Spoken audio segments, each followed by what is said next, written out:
lonely spider sipped her tea while gazing at the sky. She watched the insects on the leaves and many flying by. When all her kids are home from school, Kara Jones gathers them together and reads to them.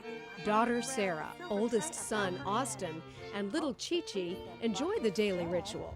In fact, sometimes a single session isn't enough. Chi-Chi will ask me on and off, and Sarah, when Austin's at school, if I'll sit down and read a book to them, you know. And sometimes it's hard for me, I'll be honest, to stop what I'm doing and say, okay. But Kara usually stops and grabs a book because she knows how important it is.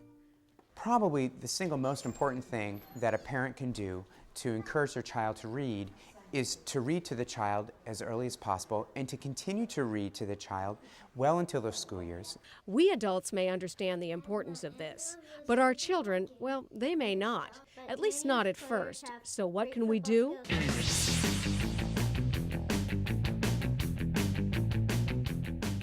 Find a book about something your child is interested in.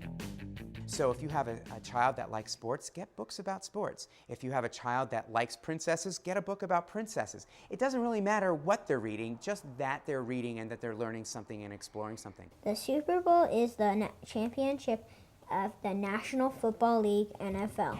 Well, my dad liked football, and then I started to like football and baseball and other sports.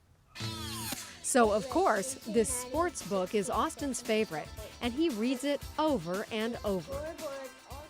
No, Dad, no. And this is 2-year-old Chi-Chi's favorite book. His mother has read Christian, Chi-Chi's real name, this book so often, he has it memorized. Notice the difference here. Chi-Chi's book is almost wall-to-wall pictures, while the pages of Austin's book are covered with words. Everybody knows that a picture is worth 1,000 words, and children first begin to learn by what they see. One of the ways to get your child comfortable with books is to buy some for him or her very early, even as young as 6 months. Just make sure they're durable. They'll open up the pages, maybe they'll even look at the pages and make some babbling noises. They also do things like bang it on the floor and they put the pages in their mouth. For most children, the next stage is mimicking what they've seen and heard from their parents, even adding inflection where they think it fits. 4-year-old Sarah is at the next stage. She works hard at convincing herself and her mom that she knows how to read. No, David, no. Be quiet. She likes to pretend she knows what the words are, you know. She'll remember part of it and then she'll ask me, what's this part? And I'll say something and it'll trigger it. Don't be afraid to ask your pediatrician for advice on books and reading.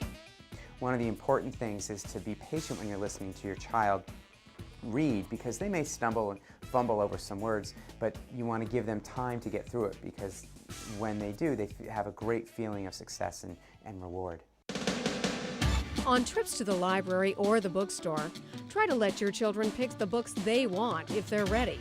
7-year-old Austin chooses all his books. But the 2 younger ones, they still, you know, if I make a recommendation, you know, they still kind of go along with me. It's important to challenge your little readers. Choose more difficult books with more words on the page when you think they're ready.